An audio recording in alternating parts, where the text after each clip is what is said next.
Hi friends, Shayla here. So I am here to wrap up my reading week for you. So this week I did get a chunk of manga read, and I also got a lot of books read. When you see 2 videos from now, I believe, with my upload schedule, when you see like my monthly wrap up and stats, it was insane this month in October. But let's go ahead and talk about just this last week. So I am going to start with the manga, and then we'll go into the physical books, and then we'll go into the digital books, because I have already started on my November TBR pretty significantly, so I'm going to leave that towards the end. So I know you just saw my TBR yesterday, but I actually started working on it from about midday Saturday on that TBR, so we've got a lot to talk about there. Anyways, I'm rambling, let's go. So first up, I have The Girl from the Other Side, Volume 9. This volume definitely changed the tone and the direction of the story in a lot of ways. And I'm really interested to see how this one's gonna wrap up, especially what happens towards the end of this particular volume. There's something pretty intense that happens right at the end in regards to the relationship between Teacher and Shiva, and I'm really interested to see what's gonna go with that. In this one, we're dealing a lot more with like the human world and the political and religious ramifications of what's going on. It's a solid volume. I really loved reading this. Next, we have Sue and Taichan Volume 2. Again, this is a senior cat, you know, an elderly cat with a kitten and their shenanigans. It's in color. It's very much like Chi's Sweet Home, but I almost enjoy it better because I like the dynamic between the 2 cats, where Sue thinks she's teaching the kitten a lot of things. She's also learning things from the kitten that she's forgotten over the years. And it's really sweet and really cute. I ended up giving this 4 stars. I love it. I really just enjoy this series a whole lot. But there isn't a lot of, like, depth to them. So they're just fun cat shenanigans, as you hear my cats having shenanigans all over my house. And then last, for the manga, I finally finished up My Little Monster. So I read Volume 7, Volume 8, Volume 9, Volume 10, Volume 11, Volume 12, which is actually the canon final volume. And then Volume 13 is a lot of extra stories wrapping up other couples that we meet throughout the series. So I'm gonna hold this one up. The series as a whole is a 4-star, but this last volume definitely got 5 stars. I really like how they handled the ending. I love the dynamic between Haru and Shizuku. Like, their dynamic is great, and I really like how they handled them growing up. And we do get a little bit of a time skip. It's great. I thrived on it. It was so well done, and I'm glad that I finally got around to finishing this series. I will most likely reread the entire series sometime next year and kind of revisit it all as a whole, because I kind of took a break in the middle from rereading the first half that I'd already read before I got to these. And I think just consistently, the story is great. I really like the art style. Roboco's great. I really like what Roboco does. And I love their other series. I really hope we get physical copies of the other series, because, man, I would collect that one in a heartbeat, because their covers are even cuter than these. All right, that's it for the manga. Let's dive into the books. There's a few that I honestly don't have too much to say about them, so let's start with those. So first up, I've got Lover Unleashed and Lover Reborn. I did another episode of my Black Dagger Brotherhood reaction vlog series. I will leave that linked in the corner if you want my full in-depth thoughts. But know that I gave this one 4 stars because I wanted more Manny and Pain, and this one 3 stars because there was a really boneheaded choice that was made and I didn't agree with it. So if you want specifics, check out that video. Next we have Wish You Were Air. This is by Heather Vogel-Friedrich. This is a really cute young YA series that's a book club with moms and their daughters. In this one they read Jane Eyre. The whole series has been pretty cute. I'm probably not going to pick up any more in the series though. Like, I just am not drawn enough to the series to continue. And it's just really cute. There's a little reading guide. So if you wanted something to buddy read with your child, like, and they're a young YA reader, I think it's great because it does bring in the classic as well as dealing with modern things that tie into it. It's really sweet. It's cute. It's a good time. Next, I have Sword in the Stone by T.H. White. The book was great. I did find myself missing parts of the Disney adaptation. I can't lie. But as a whole, if you wanted your kid to pick up and read this book because they loved the Disney movie, I think they would still enjoy it. And I just really enjoyed T.H. White's writing. I really want to explore more. I've read The Once and Future King. It's been years, but I really need to reread it. But yeah, really enjoyed Sword in the Stone. Would definitely recommend you picking it up and reading it. And then we've got Titans by Leela Meekum. Leela Meekum's an author I really enjoy. She tends to write things that are kind of historical, but not necessarily in the normal historical ages that we're looking at. This one is early 1900s Texas. It's really good. I really enjoyed my time. They are a bit on the long side, but I don't mind them being a bit long. I don't feel like I get bored as I read them, which is why I continue to really love and pick up Leela Meekum. I believe I've read everything kind of in this style of a series where there's like flowers on the cover. I think I've read them all now. And then I've read her more recent one. I think it's called Dragonfly. Yeah, Dragonfly. Anyways, really like this author. Really love their style.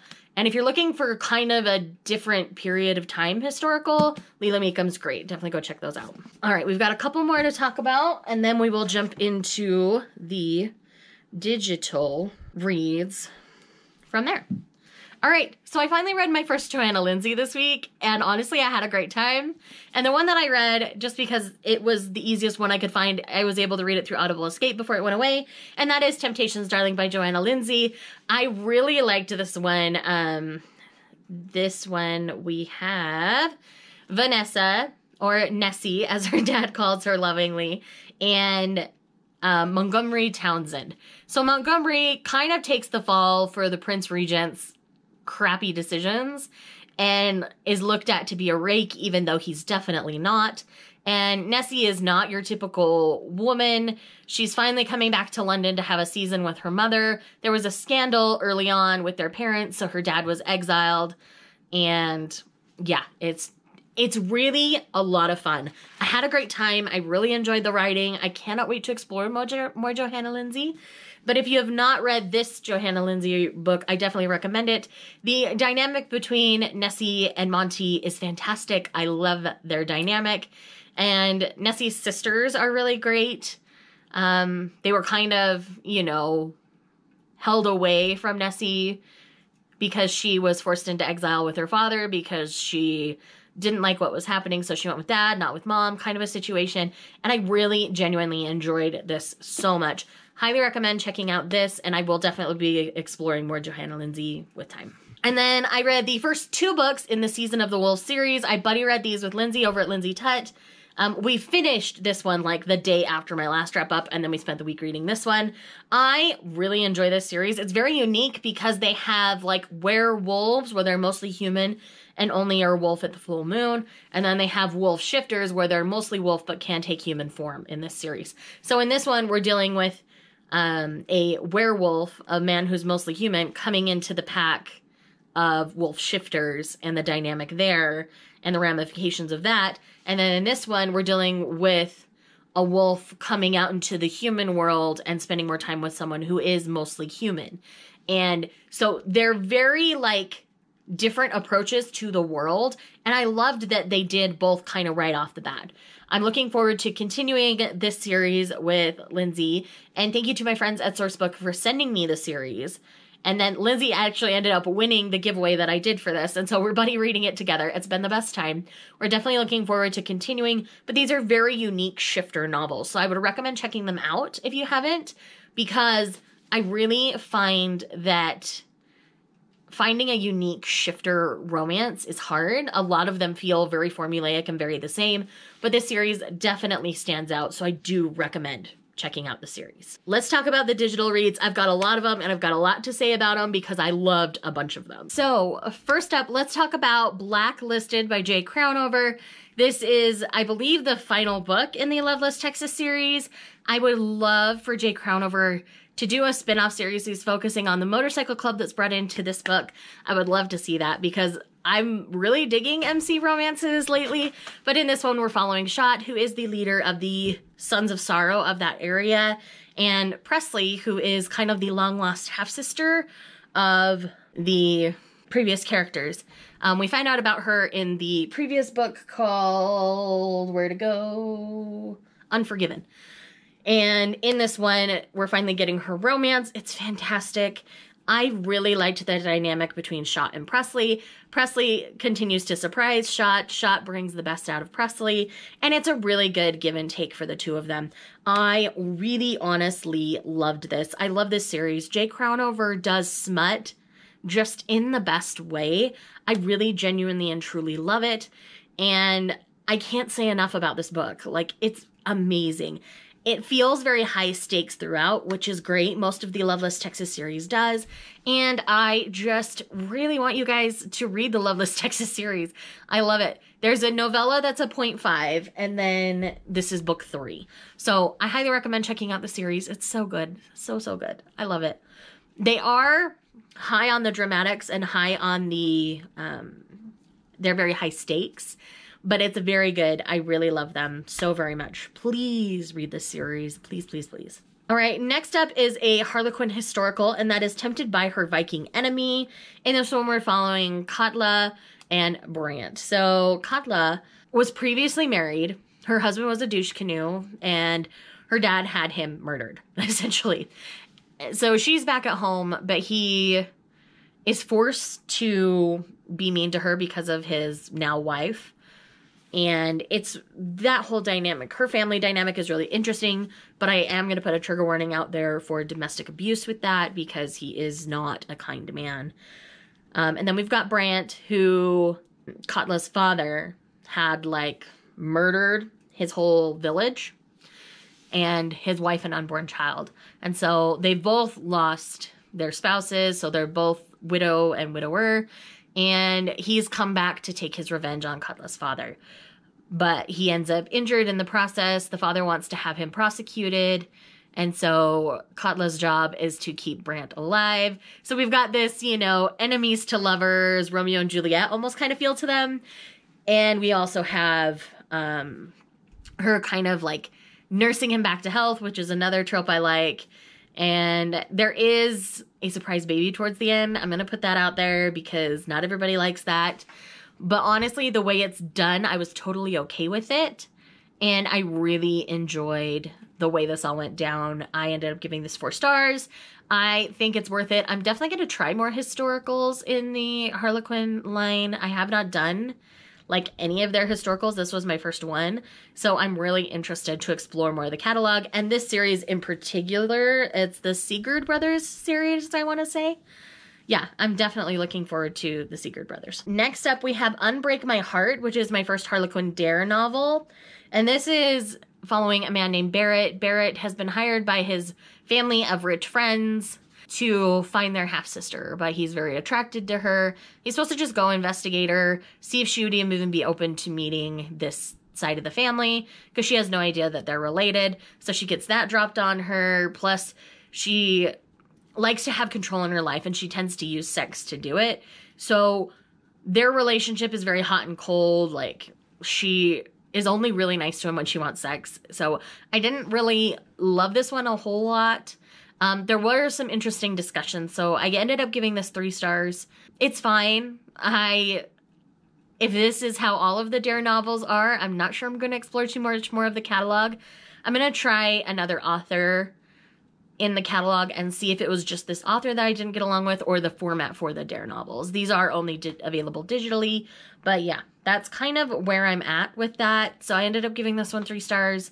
Not my favorite thing in the world, but could be worse. Next up, we have Leopard's Rage, and this is by Christine Feehan. This is out November 10th, and I thrived on this book. This book was really, really good. In this, we're following Sebastian, who is Mitaya's cousin and bodyguard, and he has this unique woman brought into his life. Her name is Flambe. Yes, her name is Flambe. That's like the most unfortunate thing about this novel is that her name is Flambe. Anyways, so she is also a leopard shifter, but she's a very unique leopard shifter. She is what they call a strawberry leopard. So she's got like pink fur. She's very uniquely colored, and she's got bright red hair. Her lashes are, you know, kind of red with like golden tips. It's really interesting, the descriptions that are given of like her physical body. But there are negative effects to being a strawberry leopard, and all of the nerve endings are like really sensitive. And so even just light brushes are painful. So the way that she finds out that she needs Sebastian in her life is she had been hired by another leopard to help him design this. She's a landscape architect, and so she works a lot with plants. He wanted her to design an oasis within his club that is very like real life plants and things. So when she's there, she sees Sebastian doing a specific shibari pose with another woman in the club. And shibari is Japanese bondage with ropes, and it's amazing. And it's actually really, really beautiful, the designs and stuff. It's really interesting. So, shibari is used to empower Flambe to open up and talk to Sebastian, where Sebastian gets to express himself creatively and keep his leopard at bay, because his leopard tends to lash out at any other person other than him. But for whatever reason, as with most of the leopard shifters in this series, his leopard is actually calm around Flambe. And the way that they're tagged as mates is kind of done under duress, and so they do question whether it's a true pairing or not. And it's really, I felt like it was very unique for the Leopard series, as well for Christine Feehan, to explore this realm of sex scenes. So it's really interesting. I'm really genuinely excited to explore more of it. So I need you guys to read this. It's 5 stars. It's so unique, and I cannot wait to talk to you about it. All right, so what I have left are things that were technically on my November TBR, but I've already read them. So let's go ahead and dive in. All right, the first up, we have The Cowboy's Targeted Bride. This one was a marriage of convenience between two people who've known each other for a long time, and she's a single parent, so we've got a marriage of convenience and a single parent romance trope. In a romantic suspense, like, I was thriving. It was so good. I ended up really enjoying this. The reveal towards the end as to who was kind of stalking, her name was Lily. So it's Lily and Jared. The person who was stalking Lily, I wasn't necessarily surprised. They set it up pretty easily.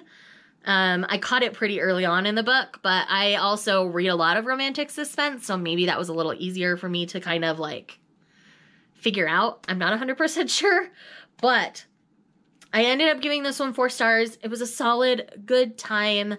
Short, quick, easy. Sat down, did it in one sitting. Jared and Lily's chemistry was great. The other thing they did a really great job of is building Jared's relationship with Lily's son, Caleb. They kind of had a history before, and then, you know, they make this deal to have this marriage of convenience. But, of course, they end up falling in love. They do find out at the end that there's a surprise baby. But, you know, by then, like, they're married, things are established, all that kind of stuff. It was really good. I ended up really enjoying it and loving it. And, yeah, 4 stars. I'm definitely going to check out the others in this series, because there are other books. This was, like, I don't remember how many books deep in the series it was, but it's part of a series. So I definitely want to check out others in the series, because I ended up really enjoying this one. Next, we have Claiming the Rancher's Heir. Again, this is another book with a surprise baby. I read a lot of surprise baby this week for whatever reason. I ended up giving this one 3 stars. It was enemies to lovers, about 2 people with neighboring wineries trying to come together to make their businesses thrive a little bit more. The chemistry was great, but the way surprise baby happened and stuff, I didn't necessarily love. And the other thing is this is pitched as a Christmas book. And it's not really a Christmas book. It takes place around Christmas time, but it's really not a Christmas book. So I think I was a little salty about the fact that it wasn't really a Christmas book. So yeah. Anyways, Ren and Creed, I liked their dynamic well enough. I think Creed made things unnecessarily hard, but they did that for the purpose of the book and stuff. So, like, I get it, but I don't. But I ended up giving this one 3 stars. If it sounds interesting to you, definitely pick it up. And if you're okay with a surprise baby trope, definitely pick it up. But it wasn't really my thing. Sorry. On to another one that was my thing, and I gave 5 stars. That is Fatal Deception by April Hunt. In this one, this is Rowan's book. Rowan is a veteran soldier who's also an amputee. He had his leg amputated. He stepped on a mine and he no longer has a leg. He's come back. He hasn't really let anybody in emotionally. He hasn't laughed in a long time. And he's very like stonewall, like grumpy. And then we have Isabel. Isabel is like, I don't know the exact title of what she does, but she works in researching like deadly viruses. So yes, this hits close to home. Anyways, the virus that she was working on that only has like a 5% mortality rate if you get it was stolen from her lab first thing in the book. And so that's how she comes in contact with the Steele brothers, because the Steele ops are hired as an outside source to come in and figure out what happened. And through that, Rowan goes to question Isabel about what happened. He's not sure if she's involved or not. And she challenges him every step of the way. So there's this automatic like spark of chemistry between the two of them because she constantly challenges him. And that's something that he really needs in a partner, is someone to challenge him. And she also needs that. And someone who will also like protect her and take care of her, and Rowan's all of that. So they fit really well together. Their chemistry, like their on-page chemistry and the sex scenes were through the roof, steamy, thriving, loved it so much. And the stakes felt not as high as some of the other books in this series, but they still felt high. I think it's because it was hitting close to home that it felt higher stakes than it might to someone else. But anyways, there's an outbreak of this virus, so they spend time in Alaska. Anyways, the chemistry and like everything about this book is so good. I could fangirl about this for a long time, and I might even do a dedicated review to this book just because I want to tell you guys about it. I want you guys to read this. It's so good. And the reveal as to who hired the group of people who stole the virus wasn't who I expected it to be, but it was within the circle of people that were the most likely. It was just not the person I expected it to be, which is okay. I was totally fine with that. And honestly, like I gave this 5 stars. I loved it so much. I have loved all of the books in the Steele Ops series. So if you like a suspenseful romance, these are definitely the series to go to. The first one deals with the serial killer. The second one deals with a cult, like a religious cult. And then this one dealt with a deadly virus. So they all deal with different types of suspense, and I really enjoy all of them. And then last but not least for this week, we have A Duchess a Day by Cheris Michaels. And this one ended up having a lot more of the Snow White and the Huntsman elements to it than I initially expected.